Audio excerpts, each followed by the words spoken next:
Olá, comunidade do Bafo. E demais pessoas. Eu sou a Carol Filigói. Eu sou o João Vivas e estou aqui já agradecendo muito por você estar abrindo aí a sua tela e recebendo a gente nesse domingo na sua casa. Nosso Pod Bafo sai todo domingo, 7h30 da noite, um episódio novo. Não sei que dia da semana e horário que você está assistindo, mas seja muito bem-vindo. Aproveita e deixa o seu comentário aqui, se gostou, se amou, se odiou, se amou demais. Ai, é bom.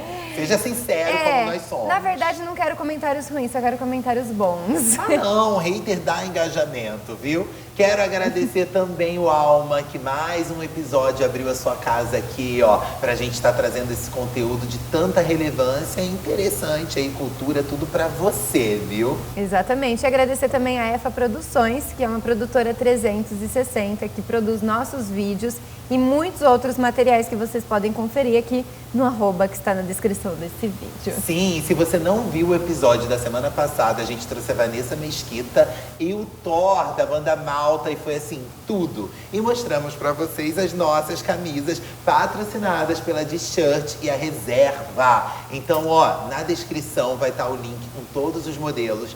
Todas assim, ó, um foquinho pet, né, amor? Porque nós somos, uau, gatinhas e cachorras.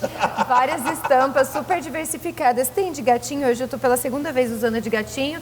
Tem de cachorro, de várias raças, tá muito legal. E sem raça também, viu, amor? Porque amor não tem raça.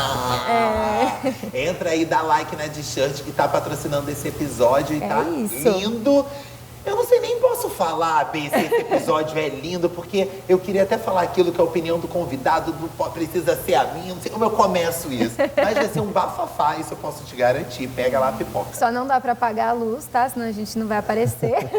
Mas hoje a gente vai aprender que o escuro, às vezes, nem é tão ruim assim. E por que será que a gente tem tanto medo? Quais são as suas expectativas? Minhas expectativas, por incrível que pareça, são as melhores possíveis. Eu tô muito curiosa. Bom, vamos parar de ladainha, vamos abrir a câmera aqui. André, maravilhoso. Obrigado, gente. Muito obrigado, André, por ter aceito o nosso convite, por estar aqui. O André, ele é proprietário de um hotel maravilhoso, Lavan, né? Lavan. De lavandas incríveis, em Águas de Lindóia. Eu tive o prazer de conhecer ele. E quando eu conheci, eu vim encantado, assim. E falei, Carol, falei, Berlô, a gente precisa trazer o André. E ele é isso, ele sabe de rituais, ele sabe não sei o que da morte. Ele é um bafo. E a Berlô comprou uma ideia e hoje ele está aqui. Nossa, que coisa já boa. pega seu caderninho aí pra anotar. Muito bom estar aqui, muito bom. Obrigado mesmo pelo convite. Obrigada. É uma honra poder falar um pouquinho assim de quem eu sou, né? E é um lugar bacana. Acho que a gente não é ninguém, né? A gente nunca foi ninguém. A gente é só um aglomerado de experiências, de memórias. A gente é só um ser que vaga aí por todos esses lugares, né? Que existem em nós. As expectativas faz parte do que a gente é ou não? É só o que a gente já viveu, construiu, experiência? Eu acho que expectativa é um grande erro, né, emocional, porque a gente está querendo controlar de alguma forma, né? Então a gente espera que seja assim. A gente resiste que seja diferente, né? E o resistir leva a gente a um sofrimento bem complicado, né? Porque a gente resiste ao que a vida tem para nos oferecer e a gente cria uma expectativa de como deve ser, né? Então, quantas vezes, se a gente olhar para o passado, quantas vezes a gente estava lá, com 15 anos, com uma puta expectativa da nossa vida, com uma história que a gente queria ter. Hoje a gente sabe que não aconteceu nada daquilo e se a gente volta naquele sonho, a gente fala, putz, que bom que nada disso aconteceu. Que bom que foi tudo diferente. Então, expectativa é um lugar que acho que é uma perda de tempo, para começar, é uma perda de energia. Acho que a gente pode deixar as coisas acontecerem mais com mais confiança. Você acredita num destino certo, assim? Ou você acha que as forças do universo, assim, elas realmente se movem porque você tem uma história escrita? Ou você pode mudar a sua história? Essa resposta é longa, mas vou tentar encurtá-la um pouquinho. Adoro coisas longas. Pode soltar aí. Ó, Isso é uma das maiores questões que eu acho que os espiritualistas têm hoje, porque é onde nada mais se encaixa. Porque a gente acredita que tudo está escrito, que tudo tem um destino, que tudo está traçado, mas daí a gente tem a questão do livre-arbítrio. E como fazer isso tudo encaixar, né? Então eu falo que Deus, né, ou esse grande mistério que eu gosto de me referir, porque Deus é uma palavra que já carrega muita religiosidade, muito sincretismo, já carrega até, por que não dizer, muitas mortes. Deus carrega muitas mortes. Quantas batalhas santas a gente teve, quantas guerras a gente teve em nome desse Deus. Então, em nome de Deus, né? Muito, né? muito. Em 2023, né, a gente está bem 1800 ainda. Isso ainda acontece. Então, esse grande mistério, eu falo que ele habita no épsilon do tempo. Não sei se vocês já ouviram essa expressão. Épsilon é uma letra grega que a gente usa para dizer a menor distância entre. Então, vamos por aqui, a gente está aqui, todo mundo junto, e você tem o seu destino já meio que traçado, já tem um plano, né? Você vai para sua casa, vai chegar, vai tomar um chá, sei lá, vai descansar. Hoje, se eu tiver uma carona, né? Senão eu vou dormir aqui mesmo, no colo da Bate. Você vai achar sua carona. Então, isso está meio desenhado. Mas nada impede de eu ser um psicopata doido e achar que, enfim, vamos matar todo mundo. Me dá um surto psicótico aqui, eu mato todo mundo. O que aconteceu com esse seu destino traçado? Acabou. Então, o grande mistério, como eu falo, ele habita o épsilon do tempo, que é a menor distância entre um segundo para o outro segundo. É a hora que o 1 vai virar 2. Aonde o 1 vira 2? Se a gente pega na matemática, entre 1 e o 2 existe um infinito, existe 1,9999999 infinitas vezes, até que uma hora é tanto 9 que ele vira 2. Esse lugar é inconcebível, porque sempre cabe mais um 9, que é infinito. Então, esse lugar, que é uma ideia, a gente chama de épsilon, ou seja, a menor distância entre 1 e 2. Então, a gente fala que Deus, né, o grande mistério, habita o épsilon do tempo. Ou seja, tudo muda nele. Então, eu tenho meu livre-arbítrio, como todos vocês têm, como todo mundo tem o livre-arbítrio de fazer alguma coisa ou mudar a própria história. E nesse lugar que eu atuo, então, o grande mistério tem que recriar tudo. Então, existe uma cocriação entre a gente e a nossa unidade, que é o grande mistério. E isso muda a cada épsilon de tempo. E o que é esse mudar? Significa que do épsilon do tempo, por exemplo, o bife que você ia comer, você não precisa mais comer. Então, essa vaca que precisava existir, ela não precisa mais existir. Então, tudo isso precisa ser recriado para estar em harmonia. Então, no épsilon do tempo, a gente parte do caos, onde nada existia, até o ápice, né, do que a criação pode chegar, e ele tem que recriar tudo a cada épsilon de tempo. Então, isso mostra um pouco a grandiosidade e o infinito desse grande mistério, né? Então, existe, mas eu posso mudar. Então, a nossa vida, a gente consegue mudar a todo tempo. Com as suas escolhas. Claro. Não tem algo que já está Claro. traçado para nós. Tem. Porque a gente fala, né, de causalidade às vezes e que nada é por acaso. Eu acredito que nada seja Nada é por acaso. É exatamente aí que a gente tenta entrar. Quando existe uma ressonância, quando existe uma conversa entre a gente e a nossa caminhada. Então, muitas vezes eu tomo atitudes em que isso dá não sei se eu posso usar essa palavra, porque ela não faz sentido quando a gente leva isso ao grande mistério, ao infinito, mas vamos dizer que isso existe um desgaste, ele tem que recriar tudo. Quando eu consigo entender com lucidez o meu caminho, então as coisas se tornam muito harmoniosas. Entende? Então existe mais sincronicidade. Então, quando a gente está num processo que a gente encontra muita sincronicidade no nosso dia a dia, significa que a gente está realmente num processo mais harmonioso. É aí quando começa a existir esse bate-bola entre as nossas ações e a resposta do grande mistério. É aí que a vida começa a ficar mais fácil, mais leve. porque a gente tem lucidez das escolhas que a gente toma. E isso faz parte também o olhar para aquele lado que a gente não quer olhar. O lado que a gente não quer olhar, ele não tem muita... O que a gente nem consegue olhar. Exato. O lado que a gente não quer olhar tem a ver com algumas outras questões, sabe? Que faz um link aí, porque a gente busca na nossa caminhada só vencer. A gente busca um positivismo absoluto. A derrota sempre traz um sentimento, uma angústia, uma tristeza muito grande. Exato. Na verdade, a gente cria uma resistência contra aquilo que a gente não chamou de vencer, né?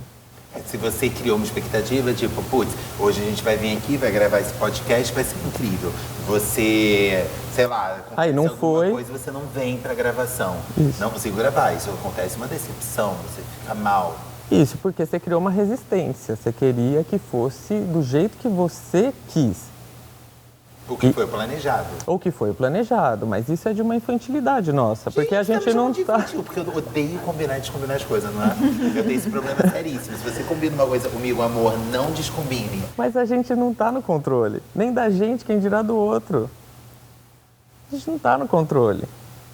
E aí tentar controlar, às vezes, é se frustrar, né? É um sofrimento porque a gente resiste, porque a gente quer que seja daquele jeito.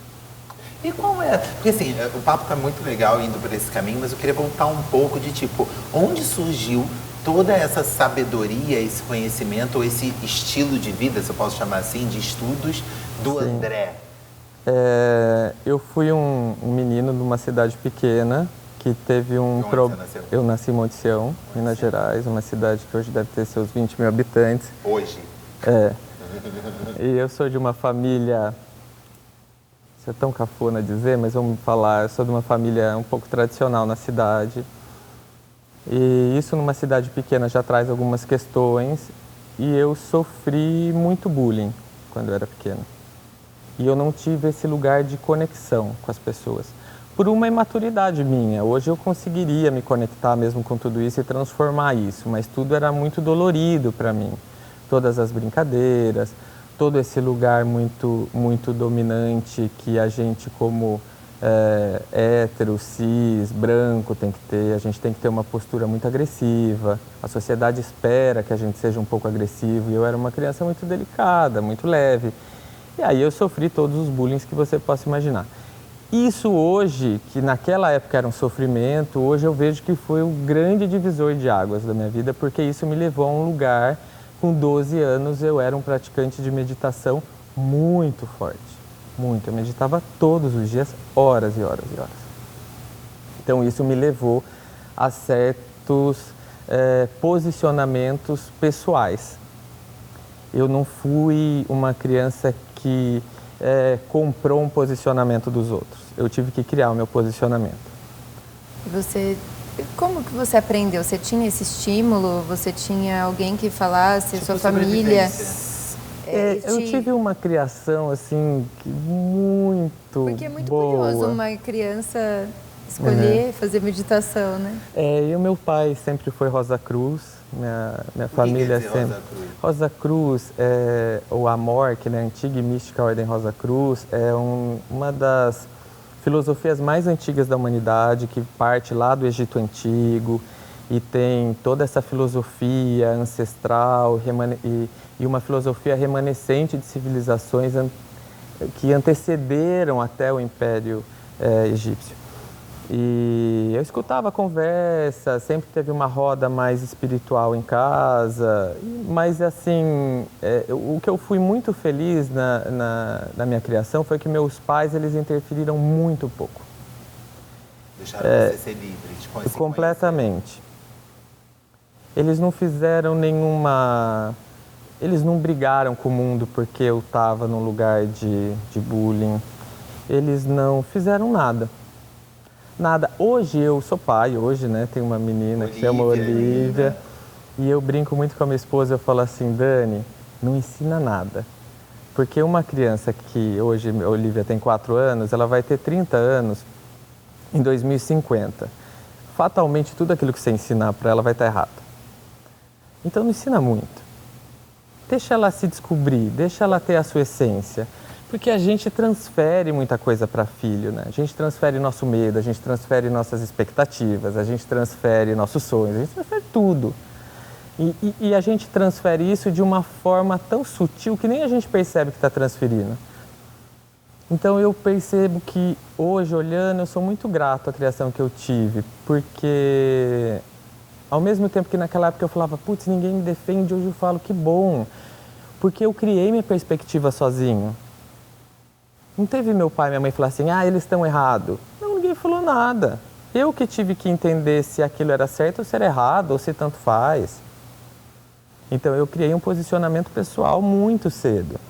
Que a gente cria normalmente, quando a gente tem a idade que eu tenho hoje, né, 40 anos, normalmente a gente cria com 40 anos um posicionamento. Eu criei com 12, com 15. Eu criei com 24. Com 24. Brincadeira, só pra dar uma leveza, entendeu? E quem tivesse perdida, foi uma brincadeira. Mas isso é muito legal, muito interessante. Mas seus pais, eles te deixaram livres assim, tipo o meu. Eu não tive muito a presença do meu pai na minha infância, na minha adolescência, mas porque ele trabalhava muito. O foco dele era tipo assim, preciso botar grana. Tenho 3 filhos, preciso trabalhar. E eu fiquei muito livre, não muito livre, e eu fui sugando coisas da minha madrasta, da moça que ajudava em casa, da minha avó. Eu fui pegando isso. Seus pais, eles, tipo, era porque era deles isso, tipo, não, deixa aí o André aprender com a vida, ou não tinha o tempo, assim? Eu acho que era os dois. Eu acho que era a soma das duas coisas. Eu acho que era não ter tempo, né, porque eles sempre trabalharam muito, mas principalmente sobre um acolhimento sobre qualquer pessoa que eu fosse. Não existia uma pergunta. Então, vocês imaginam quando eu falo que eu era uma criança muito leve, muito delicada, o principal bullying que eu tive foi ser chamado de gay, de etc. Não conseguia me conectar com ninguém. Eu passei por um processo um pouco mais difícil. Meu pai nunca chegou para mim e falou assim, você precisa ser homem, ou você é gay, ou você não é. Nunca ninguém perguntou. Isso não era uma questão. Isso para mim hoje é fantástico. Quando eu olho isso, eu acho isso muito à frente do tempo. Muito à frente do tempo. Isso não era isso não tinha que ser uma pergunta, não tinha que ser um lugar de discussão. Então, ao mesmo tempo que eu achava que eles não estavam me protegendo, eles estavam me dando uma força para eu criar o meu próprio posicionamento e minha própria individualidade muito forte. Era um apoio muito grande. Ao contrário do que eu pensava naquela época, hoje eu vejo que era um apoio imenso. Entendeu? Eu tinha esse respaldo. Sim, foi muito bom. Então isso é algo que sempre teve inerente aí na sua vida. Isso, porque daí essa solidão, né? Que a gente também sente muitas fases da nossa vida, que a gente se sente sozinho, a gente precisa se recolher, a gente precisa voltar para quem a gente é de verdade, a gente precisa se apoiar na nossa própria verdade. Isso aconteceu na minha vida muito cedo. Comecei a meditar muito cedo. 12 anos, como você 12 falou, anos, né? E muito foi a sua primeira cedo. experiência, assim, pode falar, as suas experiências foram espirituais ou não? Foi uma coisa sua? É que a colocação espiritual depende muito de como isso é entendido. Quando a gente fala de espírito diante de uma visão kardecista, que eu discordo um pouco, então não foi espiritual. Eu acho que essa experiência foi muito mais de uma reconexão com aquilo que é o meu sagrado. Mas para você descobrir qual era o seu sagrado com 12 anos? Isso, é quando a gente começa a entrar realmente na nossa própria essência, profundamente, e entender algumas coisas. Estou lembrando agora, teve uma frase do meu pai numa conversa dessas, mais místicas, mais espiritual, vamos dizer assim, em que eles estavam falando sobre o ocásico, o acástico, o registro. Registros acásticos. Isso. O que é isso? Isso, na verdade, é onde está todo o conhecimento da humanidade e o nosso próprio. É como se fosse a grande biblioteca universal. E existe uma colocação que a gente fala para explicar grandes gênios e que eles entraram nesse registro. Então, Leonardo da Vinci entrou nesse registro, os grandes gênios entraram. Então, ali eles conseguiram acessar o grande conhecimento da humanidade. Quando eu escutei essa frase, isso foi um norte. É para lá que eu tenho que ir. Eu tenho que entrar nesse lugar. Só que esse lugar, ele não é isso. Ele não é... Ele é ele é muito simples. Eu não posso afirmar que eu entrei nos registros, mas eu tenho uma leve sensação que sim. Por que eu estou falando isso? Porque depois de muito tempo nesse processo, dessa busca, nessas meditações e tudo, eu entendi que a gente é um. Então, qualquer conhecimento que a humanidade tenha, ele me pertence também. Isso é um posicionamento. Quando a gente cria posicionamentos, a gente consegue ter um respaldo maior. É que poucas vezes a gente cria posicionamento. Quem você é? A gente não sabe. Então a gente não tem nem posicionamento disso.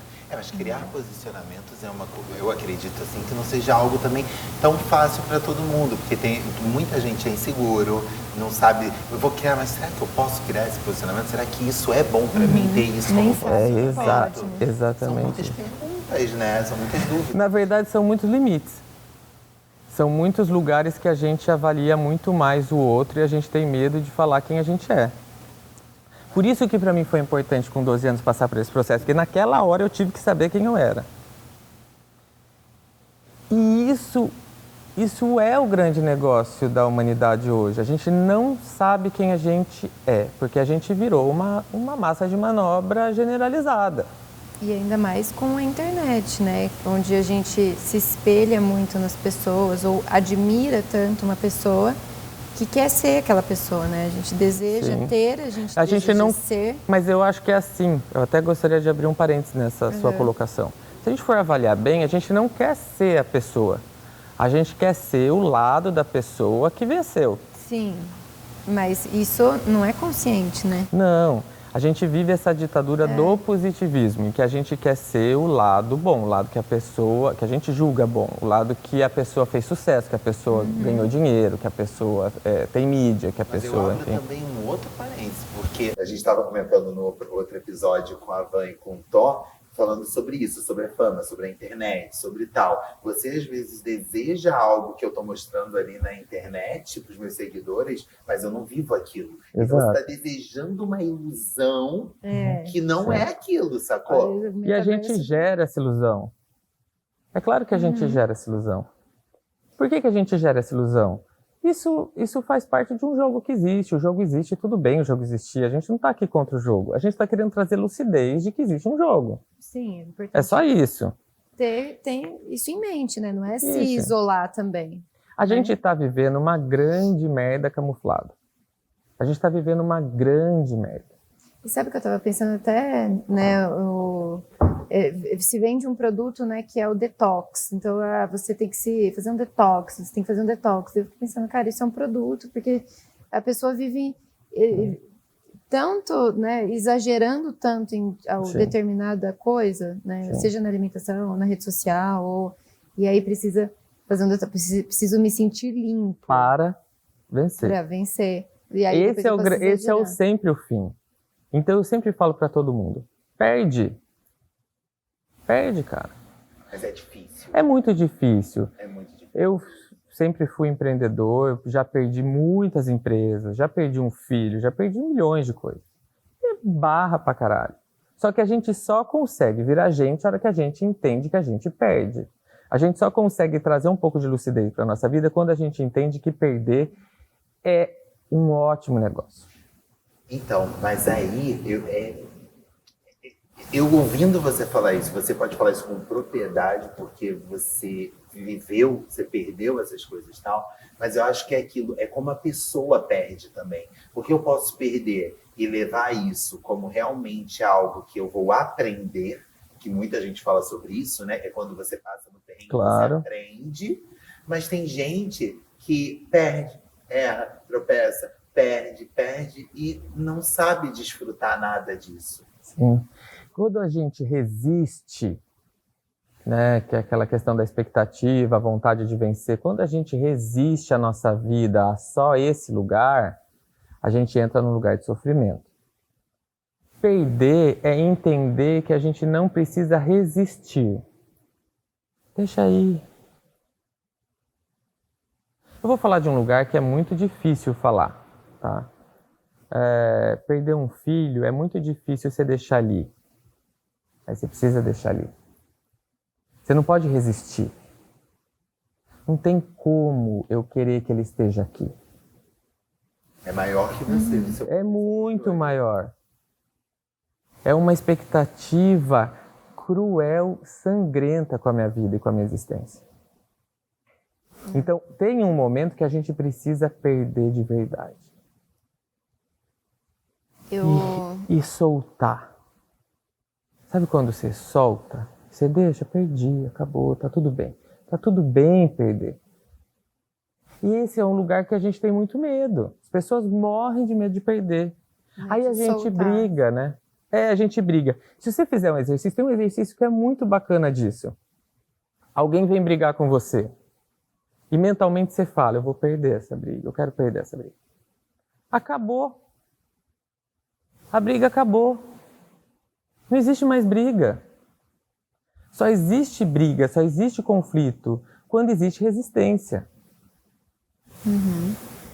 Quando você falando isso, me vem muito algumas experiências, né, com psicodélicos e principalmente com a ayahuasca, assim, que é muito mais difícil quando você está na força e tentando combater aquilo ou não viver aquilo, né? Quando você perde para o efeito... E aí quando eu falo, não, tá bom. Perdi. Teve um dia que eu tava na força e pensei assim, eu vou morrer. Se eu deitar, eu vou morrer. Eu vou morrer. Eu tinha tomado ayahuasca. Eu tava na força e eu falei, eu vou morrer. Aí eu falei, quer saber? Eu preciso deitar. Eu deitei, eu comecei a dar muita risada, porque eu pensei, eu não ia morrer, né? Claro. Mas era esse negócio de deixar ir. De deixar ir. O que você acha da ayahuasca? A minha terapeuta me proibiu de tomar, porque ela tem medo que eu não volte. Mas eu acredito que os psicodélicos eles vão ser uma grande transformação humana. Assim como as tribos um dia precisaram usar os psicodélicos para abrir o terceiro olho, que a gente fala pineal, a gente está chegando a um processo desse. Porque a gente está completamente bitolado num celular, alguma coisa, e a nossa glândula pineal ela vai fechando. Então, ela vai ser uma medicina muito normal. Eu acho que a gente vai ver muitas drogas surgirem ainda, com muitos propósitos. Eu não posso dizer que eu sou a favor... O ressurgir, né? Não surgir. Porque eu falo que é uma tecnologia ancestral. É muito profundo e é muito antigo. A gente tem que respeitar muito. Exato. Eu acho que a gente tem que criar muitas ressalvas, porque eu acho que os processos ainda estão banalizados. Eu acho que precisa ter um lugar mais científico. Eu até queria abrir esse parênteses, não sei se vocês sabem o que significa a palavra misticismo. O misticismo é a fusão de todas as ciências. Ele tem que ser fundado em todas as ciências. Então, enquanto o uso de um psicodélico não for místico, ou seja, o que é isso? Com acompanhamento médico, com acompanhamento de todas as ciências, isso não vai funcionar. Isso é perigoso. Isso é muito perigoso. Porque isso está num lugar desprovido. Isso você diz para a nossa cultura, né? Porque assim, para a cultura indígena, por exemplo, isso funcionou. Mas eles têm feridas diferentes das nossas. Aqui, pra gente, é outra, né? Eu entendo isso para que pra gente tem que existir isso. Porque a gente banaliza muito. Não, é porque a nossa cultura é diferente, né? Nossa cultura é diferente, nossos processos são diferentes. Aquilo que a gente precisa fazer na segunda-feira é diferente. Entende? Eu não posso usar uma droga e dirigir um carro. O índio não vai usar um carro, mas eu vou. Eu preciso entender que meu lugar é diferente. Até as relações, porque tem alguns lugares, por exemplo, que você não pode fazer sexo durante a semana antes de tomar ayahuasca, né? É claro que isso não é uma condição que é ancestral, porque eles não iam deixar, mas é porque o contexto do sexo hoje, aqui na nossa cultura, é diferente. É diferente. Do contexto do sexo. Mas eu entendo super. Só que quando a André fala, e eu acredito muito, que vai ser uma salvação pra gente sair um pouco da tela, sabe? Esse efeito de tela azul, tipo buguei e tal. Mas, por um outro lado, ela veio muito... Quem usou mais, quem fala mais, quem bota mais, é uma galera de baixo, assim, sabe? Tipo, não é uma galera rica, sabe? Como toda grande cultura mundial.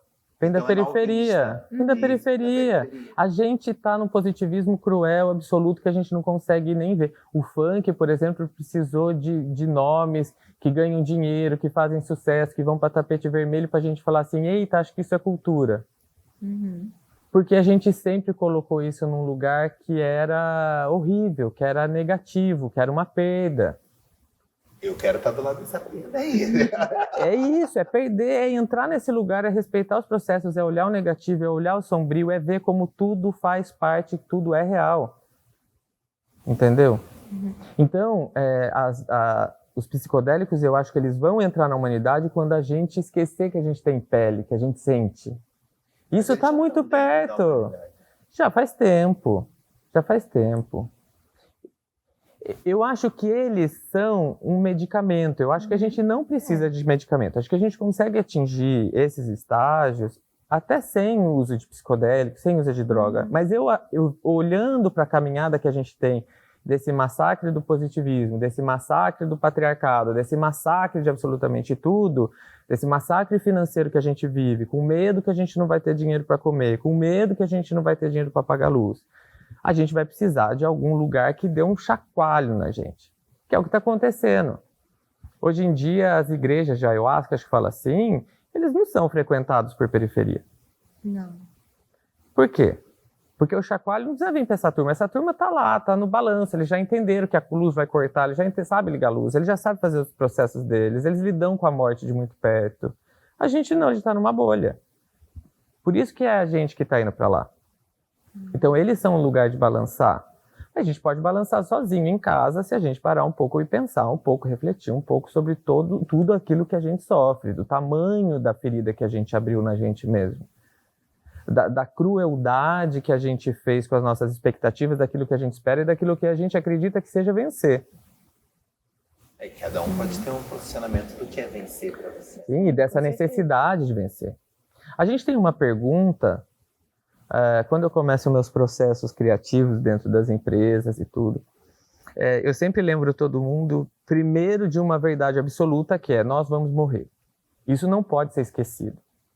Mas como o povo leva isso? Porque a gente não apresentou só contextualizar, né, esse trabalho que você faz. A gente não falou muito, mas o André, ele é diretor criativo de várias empresas, né? Você Sim. entra para trazer, que ele já vai falar luz, já é o contrário, né, que ele fala. Vai trazer criatividade, novos horizontes, abrir, expandir a mente das pessoas ali, e normalmente estão assim, né?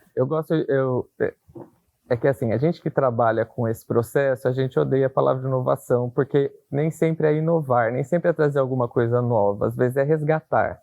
Né? Então nem sempre é inovar, às vezes é lembrar que, putz, por que você foi para lá se seu caminho é aqui? Não faz sentido. E às vezes é falar, putz, a gente ainda não achou o caminho da empresa, a gente precisa procurar uma nova história. Né? Normalmente os trabalhos que eu faço, eles acabam sendo um pouco sigiloso, porque eles trabalham com uma inovação de mercado, então a gente não pode abrir. Mas, normalmente, é entender algumas coisas que são naturais. Não, você chega falando de morte. A gente, nem para todo mundo.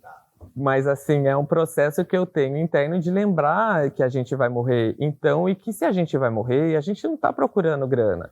Se a gente vai morrer, a gente não está procurando uma casa na praia. Se a gente vai morrer, a gente está procurando uma sensação incrível.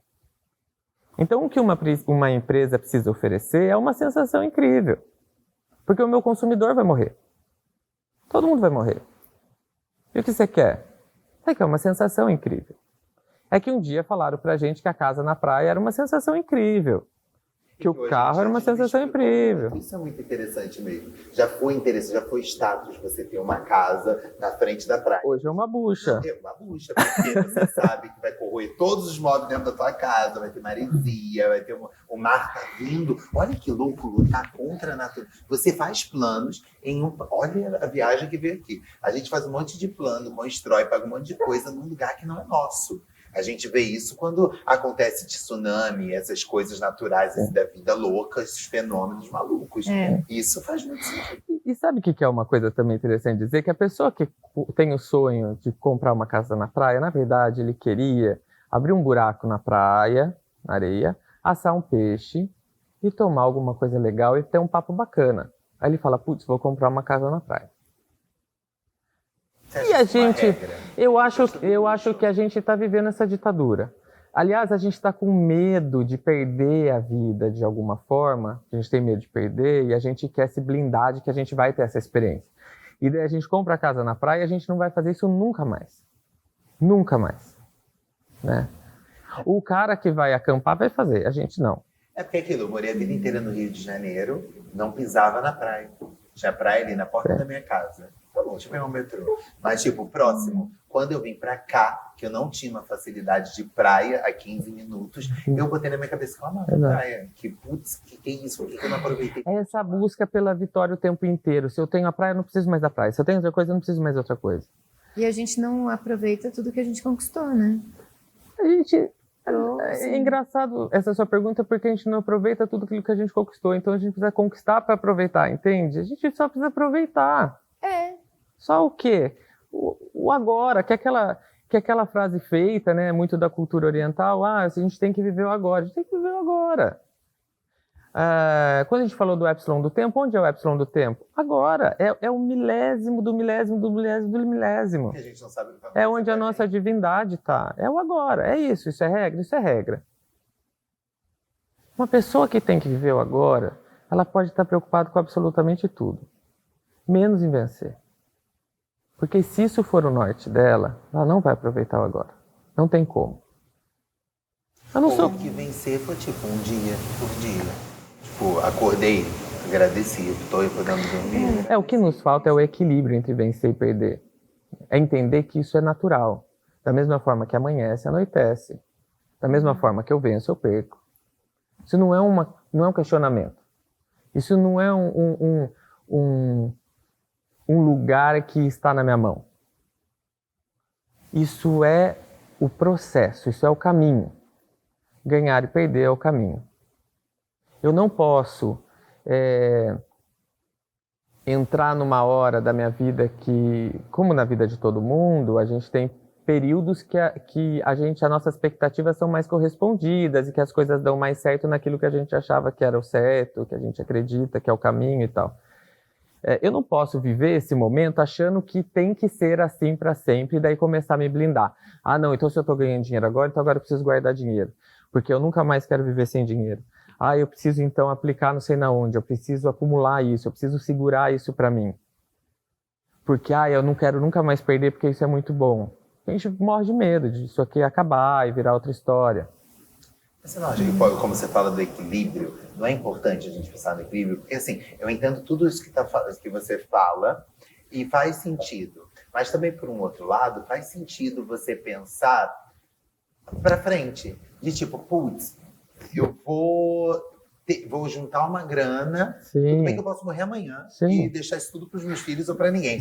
Mas tipo, você não acha que chega a ser um pouco até te trazer uma responsabilidade? Claro, tem que ter uma consequência, tem que ser consequente. A gente não pode ser inconsequente. A gente precisa ter uma lucidez de que é claro que a gente vai perder uma hora. E daí tudo bem eu ter um salvaguarda.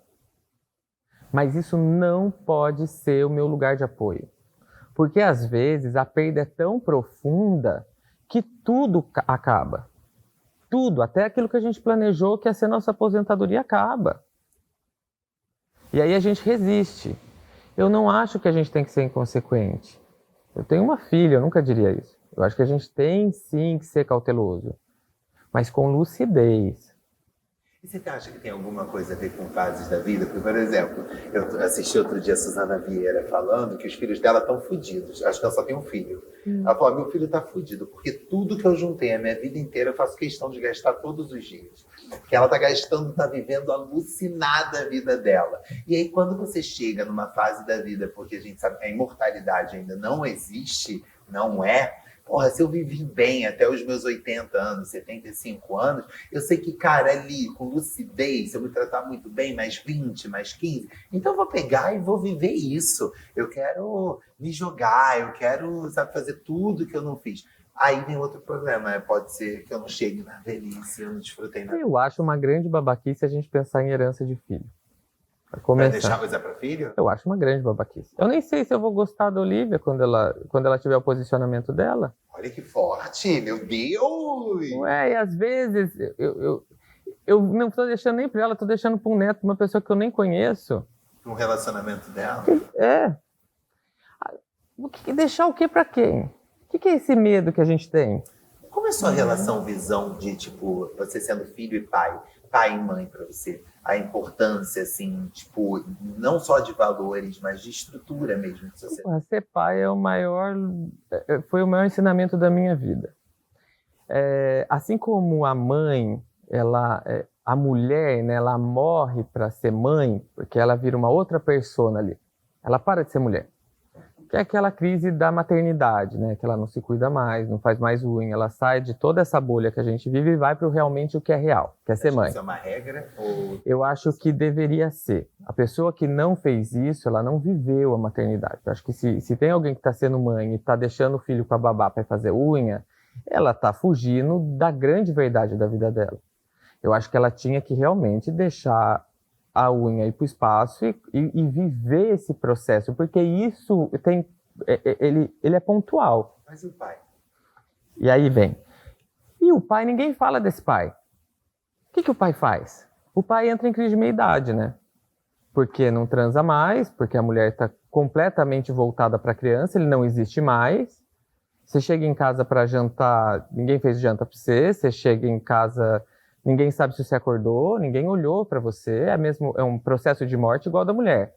Só que ninguém fala dessa morte do masculino. Mas porque eu acho que essa morte, é uma opinião minha, essa morte do masculino não deveria existir, porque, por exemplo, vamos supor que eu seja hétero, e eu tenho relacionamento com uma mulher hétero também, e a gente tem um filho. Eu não posso, em nenhum momento, achar que o filho é dela e ela tem essas obrigações. Assim, eu pensando, sabe? Eu acho que engravidamos, e do mesmo, eu não preciso chegar em casa, a expectativa é meu almoço. Exato. Pronto. Mas daí, se você tem essa consciência que você é pai, que você faz parte do processo, você precisa morrer, porque você vai parar de existir. Você não vai existir mais. E aí eu falei assim, vamos viver isso. Ninguém liga pra mim, vamos viver isso. Mas ao mesmo tempo, o mundo que está girando lá fora, precisa ter alguém que vai no banco para discutir a taxa que foi cobrada errada, a gente precisa ir fechar o portão da casa, a gente precisa apagar a luz do jardim. A minha mulher, minha filha, não viram esse processo. Elas não passaram por esse processo. Elas nem sabiam que existia banco, que existia taxa, que a luz se apagou, se não apagou. Elas estavam completamente voltadas uma para a outra. Entende? Eu entendo muito e acho que isso conecta muito elas, mas eu consigo entender também. Então, mas aí que é a grande sacada. Que a hora que você... É uma frase que eu adoro. É a hora que você perde, é a hora que você ganha.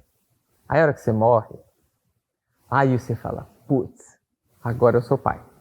E agora eu entendi. Tem uma frase mística de alto nível que fala assim, tudo aquilo que a gente vê, tudo aquilo que existe é mãe. Então, por exemplo, eu estou aqui com vocês. Esse lugar, essa matéria que eu vejo, que eu percebo, é mãe. Ela que me acolhe, que me nutre. A água que eu bebo é minha mãe. Comida que eu como, que vem da terra, tudo que vem desse planeta é minha mãe. A matéria vem da mãe, eu vim da mãe, tudo é mãe. Mãe terra, né? E aí aonde está o pai? Esse é o grande questionamento da humanidade que coloca Deus no masculino. É a busca do pai. Tem até um joguete que a gente faz assim,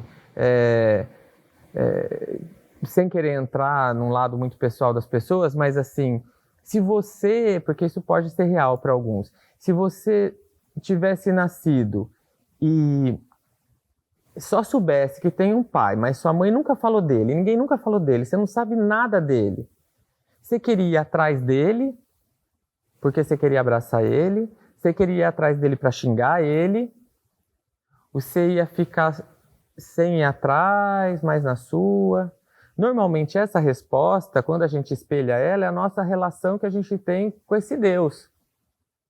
É a nossa busca. Eu no caso, eu passei por eu não tive muita ligação com meu pai, mas por bloqueios meus, e eu fui atrás disso. E hoje o meu pensamento é, putz, podia ter buscado isso antes, sabe? Mas eu acho que é muito da fase que você tá. É muito da fase. Mas a nossa busca pelo divino também é muito da fase. A gente vai mudando, vai transformando. Mas enfim, o que eu estava, só para arrematar aquele raciocínio, quando eu estava falando que daí eu perdi, né? Que eu parei de existir naquele circuito que existia ali da mãe, aí eu entendi essa divindade. Porque eu tô aqui.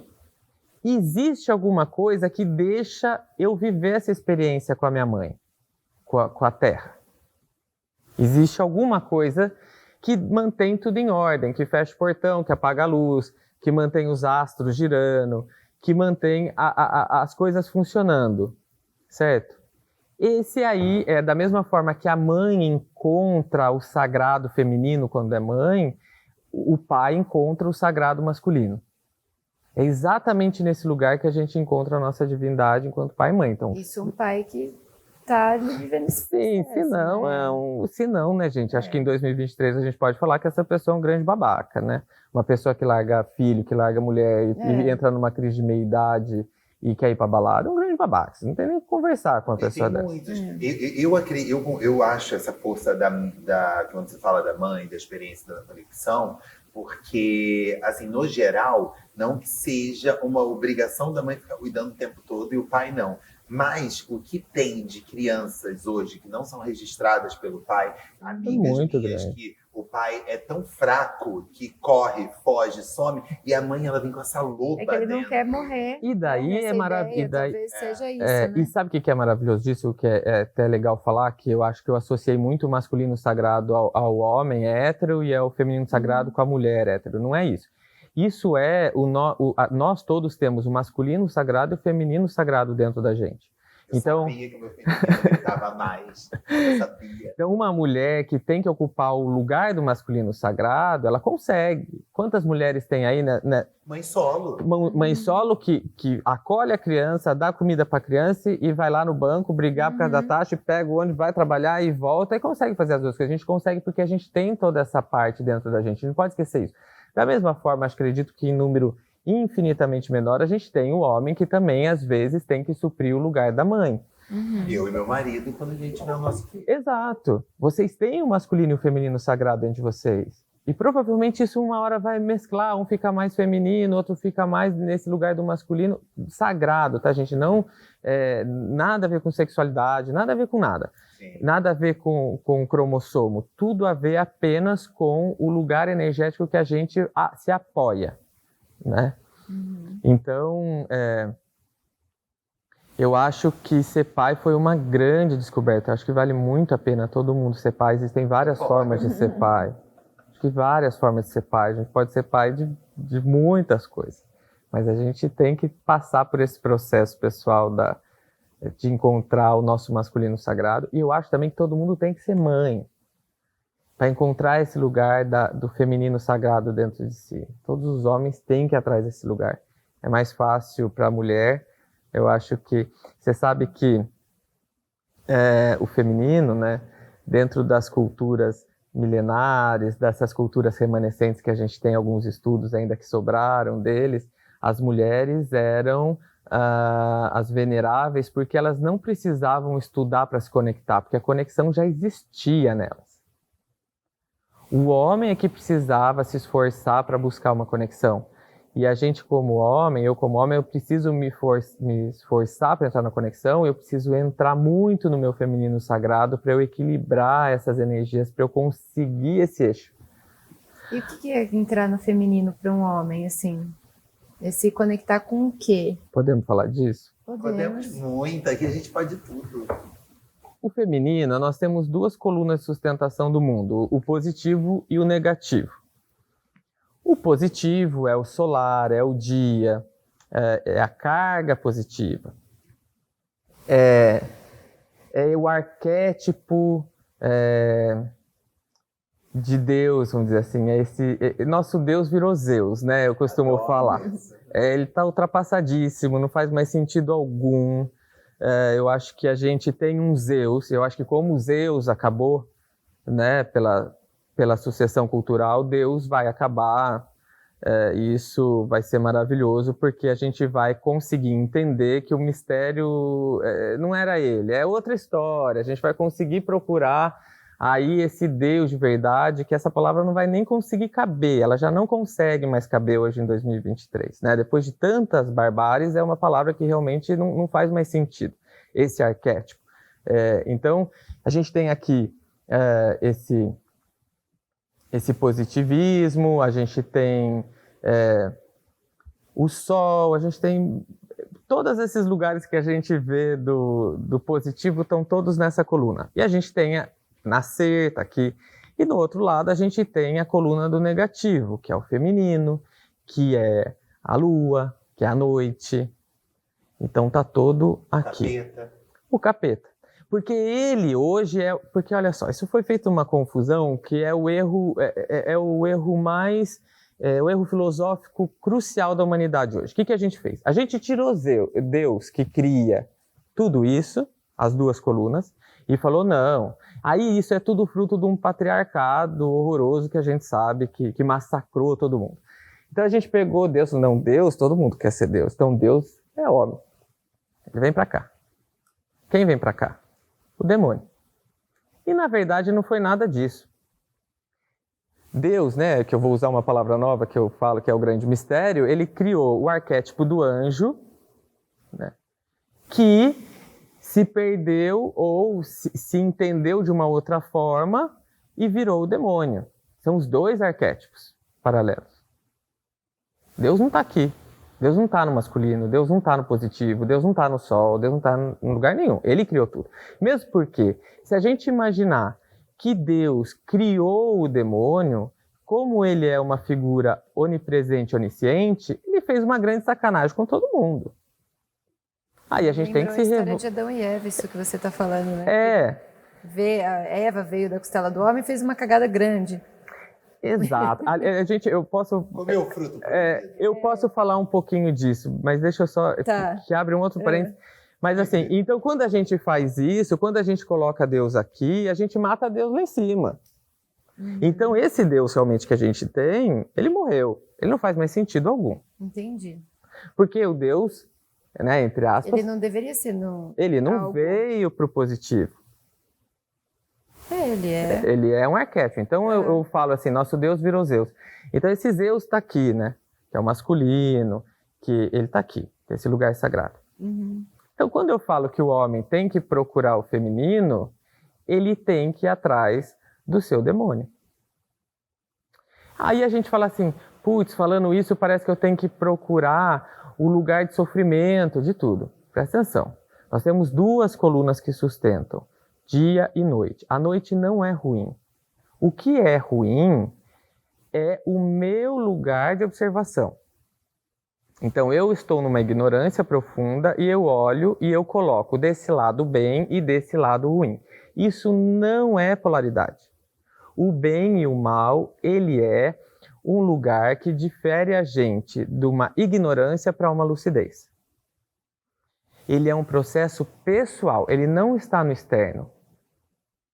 A coluna do sol e a coluna da noite, elas não são nem boas nem ruins. Um leão, quando mata para comer, ele não é nem bom nem ruim. É cadeia alimentar. É o processo. Quando o sol acaba e a noite surge, não é bom nem ruim. É o processo. É que a nossa mente, já num outro processo, ela consegue trazer esse entendimento e o julgamento, que é o que nos lasca inteiro. Então a gente julga, isso é bom, isso é ruim. E aí foi feito isso. Então o homem ficou bom, aí ajudou mais ainda a construir toda essa história do patriarcado, e a mulher foi para um lugar de submissão, etc., tudo aquilo que a gente sabe, porque ela era a maldosa, ela era a que trouxe esse mal. Daí, voltando para aquilo que você falou e da onde vem toda essa história, então quando a gente olha Adão e Eva no paraíso, e a cobra oferece a maçã, a gente tem que entender uma coisa muito séria. Eles estavam no paraíso, eles não estavam aqui, na terceira dimensão, onde a gente tem claramente visíveis a nossa percepção, o eixo X, Y, Z, ou seja, toda a noção de espaço. Porque o tempo, que é a quarta dimensão, ela ainda é muito, muito solta. A gente percebe que existe o tempo, mas a gente não consegue entrar no tempo. Porque eu não consigo ver o passado, o presente e o futuro. Eu vejo só o agora, então eu não entro na linha do tempo. A minha consciência ainda não atinge esse lugar de observação. Então a gente está só na terceira dimensão. Eu só vejo espaço, profundidade, eu só consigo ver isso. Eu só consigo ver o quê? Onda. Eu consigo ver cor, eu consigo escutar música, eu consigo sentir a vibração de um átomo no meu paladar e aquilo me dá uma sensação de gosto ou olfato. O que eu vejo é onda. Quem é a onda? A cobra. Adão e Eva era o masculino e o feminino como arquétipo no paraíso. E então a cobra, ou seja, a matéria ou a terceira dimensão, disse: você vai ficar aí? Venha sentir. E a gente nasce. E a mulher, na sua sabedoria, fala: eu vou. O homem mais cagão ficou lá atrás. Ela que puxou a gente. Por isso que a mulher ela é venerável, porque é a mulher que puxa tudo, é a mulher que leva a ter novas gerações. É ela que puxa todo o processo humano. Ela é a mais sábia de nós. E olha onde ela foi colocada. Num lugar de escuridão, nada. Você não se move, você não faz nada, porque você não sabe. Você só faz cagada, você estragou tudo, porque a gente estava lá no paraíso. A gente estava fazendo o que lá no paraíso, gente? Nada. Saca? Nada. Estava fazendo vários nadas. Vários nadas. E daí essa cobra... Por que isso? A gente precisa entender uma coisa. Porque a gente acredita numa porra que inventaram que chama evolução. Então a gente acha que quem está lá atrás é burro e a gente aqui na frente é mais esperto que eles. E, na verdade, isso foi uma alegoria deixada por civilizações e civilizações antes da nossa, que eram muito mais sábias que a gente, e eles deixaram isso em forma de alegoria, que é o quê? Bom, não dá para falar para essa nova raça que vai vir, para essa humanidade que vai vir, que existe terceira dimensão, que é a onda. Como eu vou passar isso? Então fala, tem isso e tem a cobra. E aí um dia eles vão entender o que é isso. Estamos em 2023, enfim, não sei se funcionou a tática deles, mas o que rola é isso. É uma vinda dessa energia para a matéria. É uma vinda da gente para viver, para experimentar. E olha como a mulher ela tem um conhecimento e um lugar muito divino. Então veja, quando a gente fala desse Deus... Zeus, né, desse deus alegórico, e nesse caso aí ainda nem tanto, que a gente aqui foi transformando ele nessa alegoria, mas quando a gente olha na Bíblia, quando Deus criou, era o caos. Então você veja que o caos está ligado à criação. Se você está num momento de caos na sua vida, é o lugar que você pode criar nele. Mas enfim, então existiu o caos, e daí Deus veio, e daí fez-se isso, fez-se a luz. Quando se faz a luz, automaticamente surge a escuridão, porque eles são complementares, porque antes não existia nada, nem escuridão. Quando existe um, existe o outro. E daí Deus vai criando, vai criando, vai criando. No sexto dia ele cria o homem e a mulher. E no sétimo ele descansa, ou seja, ele não faz mais sentido. Por que ele não faz mais sentido? Porque nesse lugar ele pôde experimentar. Ele é a nossa consciência. Então é uma consciência que experimenta a própria criação. Porque até ele poder experimentar, ele tinha tudo. Então ele tinha o mundo perfeito. Mas antes de nascer o homem e a mulher, ele não conseguia experimentar. Então ele se transforma em homem e mulher para poder experimentar o mundo, poder experimentar a criação. Aí eu volto um pouquinho no papo que a gente estava tendo antes, e a gente está atrás do quê? De viver ou ter. Hoje em dia a internet tem dado esse digital muito forte, né? Tem gerado nas pessoas um gatilho muito grande do ter. Do ter. Tem gente, um exemplo bárbaro disso, você vai num show incrível da sua vida e você tá mais preocupado em filmar e se não tiver internet para postar na hora, você fica puto, porque você quer mostrar para as pessoas que você tá no show foda, entendeu? E você não tá curtindo. E você não tá experimentando. Exato. Muito, ó, assim, só celular. Muito. Ninguém... Pô, fui no show agora do Roberto Carlos com a minha mãe, tive que dar mó grito. Uau! Porque, pô, gente sem noção, ficava até em pé na cadeira pra pegar a melhor filmagem, entendeu? E a filmagem nem fica boa. Não fica, não é o Fica lá guardada no celular. É louco, porque a gente quer gravar para ter aquele momento, né? É uma coisa muito doida. Você não pode viver. Então, quando a gente olha para tudo isso, a gente percebe que a gente está realmente completamente desfragmentado. A gente está realmente com um norte muito errado. A gente está totalmente perdido. A gente está num processo humano realmente muito complicado. Muito complicado. Nesse cenário hoje, como é que você idealiza, ou não idealiza, mas você acredita ser uma passagem, assim, tipo, o fim, que seria a morte? Porque pelo que a gente conversa, você não acredita em céu e inferno. Não tem como, né? Com 40 anos eu acreditar nisso. Eu acho que não tem mais. Mas a gente está falando, por exemplo, para o público que está assistindo, que tem pessoas que têm religiões que Tá, então aí. Eu acho que a gente Tá, então aí a gente. Eu também penso isso. Aí a gente começa a acreditar que Deus vai nos julgar. E daí, se ele for. Aí eu vou falar por mim, só para não criar muita polêmica. Então, daí, se ele for me julgar, eu até quero. Porque eu quero ver bem na cara dele ele me julgando. Porque isso é uma coisa tão absurda, tão surreal. E daí alguém pode falar assim pra mim, nossa, como você tem coragem de dizer isso? Eu respondo, você acha que ele vai ficar magoado comigo? Ele também magoa? Que porra é essa? Quem é esse cara? Né? Humanizou de uma forma tão ridícula. E essa porra desse cara? Não, ele vai, pode vir, me manda pro inferno, eu vou sair. O dia que eu sair, eu mato ele, porque esse cara é idiota. Como que ele vai fazer isso com uma humanidade? Ele cria pessoas pra julgar. Isso é um joguete infantilizado? Que porra é essa? Então a gente precisa sair desse lugar, a gente precisa desconstruir isso. Como que eu posso acreditar que eu vou ser punido pelo quê, porra? Sexo antes do casamento. Exato, que é o tirar o lugar. Vai pra onde? E aí a gente tem esses processos hoje de grandes artistas que estão trazendo a sexualidade de uma forma até um pouco exagerada, tudo bem, mas por que esse processo humano surge? Por que existe esse lugar hoje? Porque isso foi tão tirado de foco que isso precisa ressurgir. Certo? E aí a gente vai para esse lugar. Mas começa esses pensamentos também, esses posicionamentos. Vai vir a Terceira Guerra Mundial, com certeza. Vai vir guerra porque a pessoa acredita que ganha, né? Porque não existe nada mais ridículo que uma guerra. Você solta a bomba no lugar que você quer ter. Primeiro que você quer ter alguma coisa. Ter o quê? Sabe por quê? Você quer ser dono de tudo aquilo que um monte de gente, né? Gente, só compra. Você não vende bem seu apartamento, sua casa? Eu vendo bem. Vem aqui, assume, vamos ser amigos. Acha esse povo que quer conquistar o mundo e vende a casa para eles. Por que precisa soltar bomba? Sabe? Que coisa chata, que coisa antiga. Mas é aquilo, eu quero, você não vai me dar. Exato.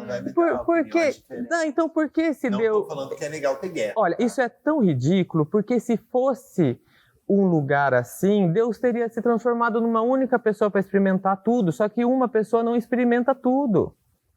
Ele precisa ser milhares, ele precisa ser infinito, por gerações e gerações, gente nascendo, gente vindo, de experiências diferentes, posicionamentos diferentes, sensações diferentes, para ele poder experimentar tudo, porque ele está em nós somos ele.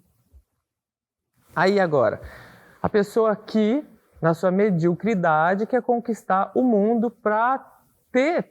Porra, isso é antigo demais. Isso é muito 1800 para 2023. Isso não faz sentido algum. Você quer conquistar o mundo? Vai viver o mundo. Vai viver. Vai.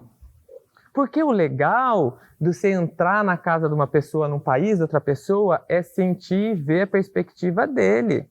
Se aquilo é meu, é a minha perspectiva que está lá. Isso me afasta da verdade. De onde você acha que surgiu e por qual motivo surgiu a religião? Porque assim, ó, eu fui evangélico muito tempo. Eu fui criado na igreja católica. Depois eu fui para a evangélica, que minha mãe mandou eu escolher, falou que não podia ir na católica e na evangélica ao mesmo tempo. E aí eu vou para a evangélica e eu fico lá onde eu passo por um momento muito grande de... Se eu fosse um pouco mais fraco, eu tiraria a minha vida. Porque eu tinha certeza que eu era o capeta na terra. Eu era gay, eu gostava de homens, eu desejava homens. Eu tinha tudo o que eles repudiavam ali naquele lugar. E aí, com 25, 26 anos, eu consigo sair disso, de não pisar mais numa igreja, para mim, evangélica, porque não bate com o que eu era, entendeu? E hoje eu tenho uma percepção muito louca, porque, tipo, hoje eu vou na Umbanda, hoje eu fui no Espiritismo, eu conheci outras religiões, e eu vejo que todas falam de Deus, entende? E às vezes você é criado numa bolha que, ao invés de pregar o amor, prega o ódio ao outro. Ou você é igual a mim, ou você é meu semelhante, ou você não é nada. Ô, João, aí eu acho que você deu a prova exata de que o inferno não existe. Sabe por quê? Porque hoje a gente, com um pouquinho de discernimento que a gente possa ter, a gente entende uma pessoa que ela é homossexual, que ela é assim. Não é que ela quer ser assim. Não é que ela teve referências e ela virou assim. Ela é assim. E daí, então esse grande mistério fez você assim. Ele fez você assim para depois te julgar, para você se reprimir e para jogar você no inferno? Não faz sentido algum. Hoje eu penso exatamente assim, porque do mesmo jeito, né, fala, acorda de madrugada, ora, pede, eu tenho lembranças assim fortíssimas que se eu não fosse essa explosão que eu sinto de alegria, de vontade de viver, de levar amor para as pessoas, eu realmente teria tirado minha vida, porque era muito cruel. Eu ajoelhava e ficava, Deus, né, e aí vão mistério, dizer que... tira isso de mim, eu não quero gostar, eu não, se não foi, se você botou isso em mim, tira. É um absurdo, né, João, o que fizeram com a gente. Religião é um lugar assim, todo mundo que está aqui é cego, a gente não sabe. A gente tem que ter esse lugar de lucidez, de falar, eu não sei, e ninguém sabe. Ninguém sabe. Por isso que eu me refiro a Deus como grande mistério. Ninguém sabe nem se existe. É um grande mistério e ponto. E por que a gente precisa responder? Por que essa história precisa saber a verdade? Eu preciso dizer a verdade, eu preciso ter a verdade. Essa história que a gente falou de vencer em tudo, tá? Então assim, ninguém sabe de nada. Tá todo mundo cego, que alegoricamente no misticismo a gente chama dos véus de Ísis, né? Que é uma colocação mística mais antiga. Então ninguém está enxergando nisso, nada. Como surge a religião? Alguém fala que viu. Eu pensava que a religião ela tinha nascido mesmo mais focada no capitalismo, sabe? Tipo, questão de... faz sentido, mas teve uma época que não existia religião, que não existia tanto um capitalismo brutal, mas que a religião já existia, porque a religião ela vem de um poder de dominação. Então eu enxergo, se vocês não enxergam, vocês precisam estar do meu lado, porque eu estou enxergando. Vem aqui, que eu falo para vocês aonde vocês podem ir. E aí começa a criar o medo. Tanto é que você pode pedir para qualquer pessoa te converter sem colocar medo. Não existe. Você precisa rezar mais. Por quê? Você está com medo que eu me ferre? Por que eu preciso rezar mais? Para eu não perder? Ou você vem pelo amor ou pela dor. Ou pela dor? E aí são absurdos, tremendos. Você tem que provar, né? Então, você tem que passar por isso, você tem que lidar com esse seu desejo. Você não vai ceder ao seu desejo, porque você tem que provar que você é bom o suficiente para não ser punido. Você tem que se punir. Né? Além disso, então você me criou para eu me punir. Porra. Uma coisa que eu não tô falando que é de atual ou não, mas... Desculpa, só abrir uma coisa. Então vejam que até se Deus fosse homem, fosse gente... Era horroroso, não faz sentido nem para um raciocínio humano. Não faz sentido para um raciocínio humano. Imagina para um raciocínio, dizer raciocínio, isso já é humano, mas imagina para uma consciência acima, com percepções assim infinitas. Não tem como. É um tamanho de evolução que a gente coloca esse ser misterioso. Exato. Entendeu? É muito limitado, né? É muito limitado entrar nesse processo. Então, uma hora você me perguntou o que você acha desse lugar que a humanidade tinha que ir, ou que o homem tinha que ir, tudo. A gente tem que ir atrás do diabo de verdade. De verdade. Isso não é uma brincadeira. Isso não é um sarcasmo. A gente não vai atrás dele porque a gente acha que o bom e o ruim estão lá. Que o bom tá aqui, o ruim tá lá. Quando a gente tira o bom e o ruim de lá, você tá com medo do quê? Até porque o bom e o ruim tá dentro de você. Exato, não tá lá, não tá no arquétipo. Não tá nessa coluna de sustentação. Não tá na mulher. Mulher não é ruim. Então, você pode ir para lá. Vá para lá. Tanto é que a figura do demônio em figuras místicas mais antigas, ela é uma cabeça de bode com seios de mulher, né? Eu já vi alguns filmes. Ele traz o lado feminino, e é mesmo. Ele é do lado feminino. E essas ciências ocultas antigas sabiam que era uma associação do feminino. Por isso que eles usavam também essa representatividade. E a gente precisa ir para esse lugar. O homem que é patriarcado, que é hétero, branco, que está num lugar de vencer na vida, ele precisa, por respeito, por discernimento, por lucidez, sair desse lugar imediatamente. Ele precisa entender que o jogo que ele ganha, se existe ganhador, existe um perdedor. E isso é cruel. Isso é cruel. Essa pessoa precisa descer desse pedestal agora. Não é uma coisa que ele dá para ele raciocinar. Sabe por que ele não dá mais para ele raciocinar? A gente precisa uma hora perder um pouco de paciência e dizer assim, porra, a gente está em 2023, cara, agora não dá mais. Você já brincou? Agora acabou. Não dá mais. Uma pessoa que hoje se coloca num lugar desse, ela precisa entender que isso é uma crueldade. E ele precisa sair desse lugar agora. Não é amanhã cedo, é agora. Tá? Ainda mais se ele acredita que existe inferno, então ele precisa descer já. Eu amo a música do Ventania que fala: meu Deus, o diabo é careta. Que ele teve encontro com o diabo e se decepciona porque ele não... Lógico que vai ser uma decepção. Porque ele é maravilhoso. Ih, ainda, será? Pra mim é de... Lógico. Não. Porque existe coisa mais maravilhosa que a noite. Se não existisse noite, a gente nunca enxergaria as estrelas.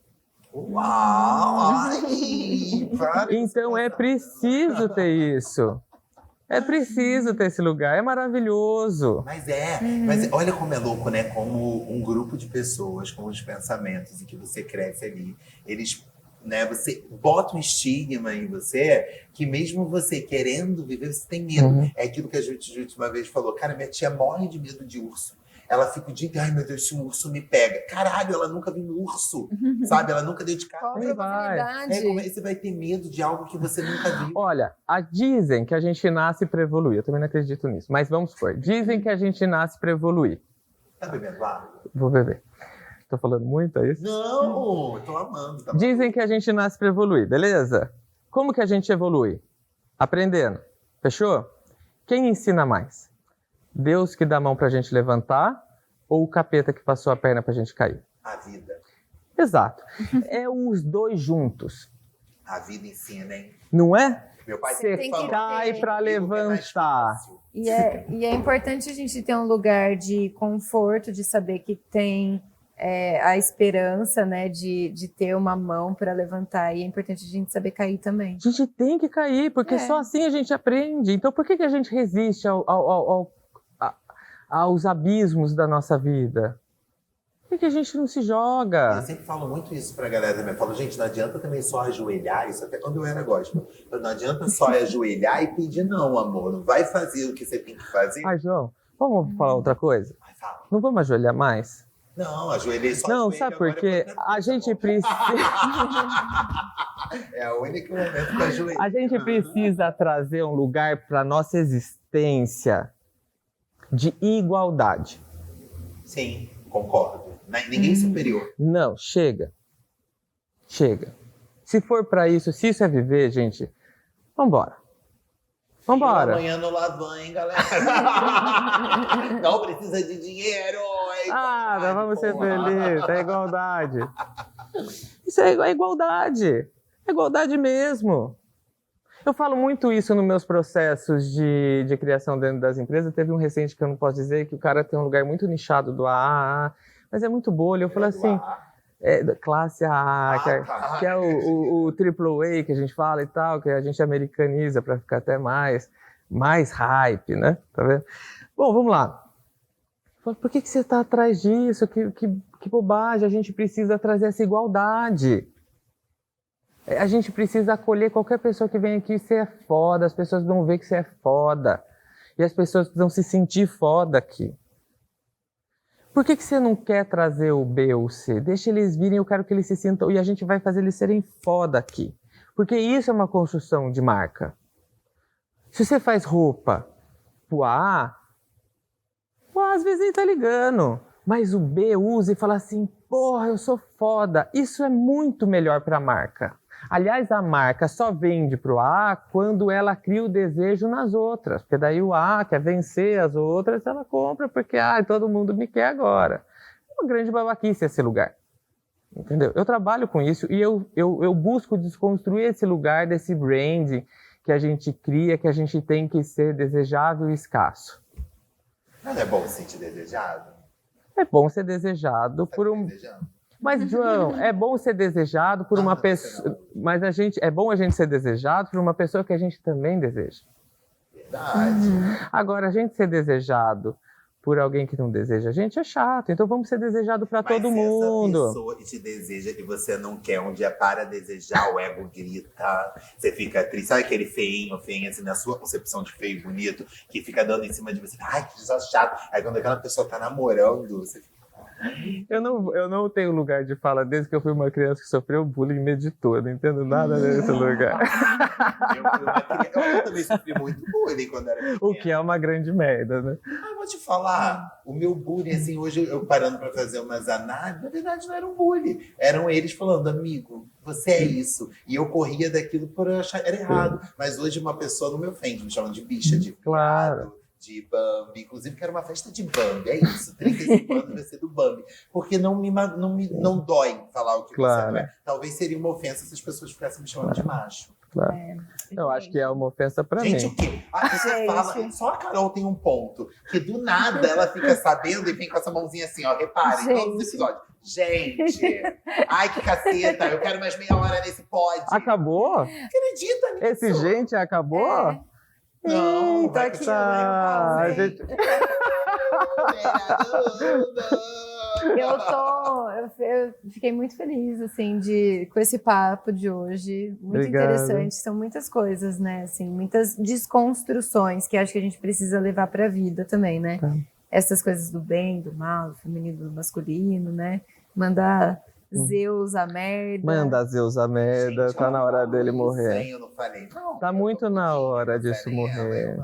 Eu acho que fez sentido, né? Não, eu acho que a construção do papo é uma coisa muito importante. Porém, assim, é algo que as pessoas elas têm que estar abertas para evoluir, como qualquer coisa na vida. Para você evoluir e melhorar verdadeiramente, você tem que estar aberto para isso. Posso falar mais uma frase? Né? Pode. A gente não tá aqui para evoluir. A gente tá aqui para se curar. Fica com essa reflexão agora. Esquece essa história que você tem que evoluir, porque evoluir é um pouco do vencer, sabe? Do ir pra cima. Esquece isso. A gente tá aqui para se curar. E se a gente não curar o demônio que existe em nós, a gente não consegue completar o processo. Então a gente precisa se curar desse lugar de querer, de estar ali junto com Deus. A gente precisa desses Zeus. A gente precisa se curar desse medo do escuro. E tem uma frase mística que é linda, que fala que os nossos maiores tesouros estão no escuro, porque se estivesse no claro, a gente já havia achado. E isso não significa que a gente precisa iluminar o escuro, mas que a nossa mente precisa ter lucidez, que vem da palavra luz. A gente precisa ter lucidez para encontrá-los mesmo no escuro. Eu vou ficar com certeza, maluco, beleza. Fala de lucidez, vem essa música na minha cabeça. Muito obrigado para todos vocês. Adorei, André. Obrigado. Bafo, né, amiga? Sim. Que ficaram com a gente nesse episódio incrível. Comentem aqui o que vocês acharam. Sigam o André, sigam o Hotel Boutique. A gente vai pôr o hotel aqui também. Né? E quem quiser saber mais desse trabalho, é só entrar em contato com ele também. Inclusive, a última vez que eu estive no hotel com o André, eu falei pra ele, amigo, a gente tem que fazer uma roda aqui de rituais. Infelizmente não podemos falar sobre isso aqui, mas participei ali, Médium 1, depois eu conto pra vocês no Instagram o que aconteceu. Mas legal. Maravilhoso, é muito bom a gente ter esse poder assim, de se descobrir e não se culpar. Eu acho que além de se curar, um recado que fica única, que tira a culpa, entendeu? Tira esse peso. A vida já tem, né, os pesos demais pra gente pôr mais peso na vida. E é isso, gente. Assim, nós encerramos. Muito obrigada por estar aqui com a gente. Já logo, mentira, quero nada. Nojo. Nojo, eu escovo o dente, tá, gata? Assim, não chupa nada, fica louca. Gente, é isso. Um beijo no coração de vocês. Espero que vocês tenham adorado, assim como nós. André, muito obrigado pela sua presença. Agradeço Inclusive, tá muito bem muito a vestido. vocês. Amei Obrigado. a roupa, o look Chiquérrimo. todo. Porque a gente pode ser tudo isso sem precisar vencer. A gente pode ser feliz, a gente pode querer ser bonito, a gente tem que querer ser bonito, tem que querer viver bem. Isso não significa vencer, isso significa ser, E né? hoje você vai chegar Estar pelado. aqui. E hoje você vai chegar pelado em casa, porque eu já comprei um boy ali pra roubar esse look todinho. E é isso. Um beijo no coração de vocês, hein? É o coração batendo. Beijo, gente. Obrigado. Beijo.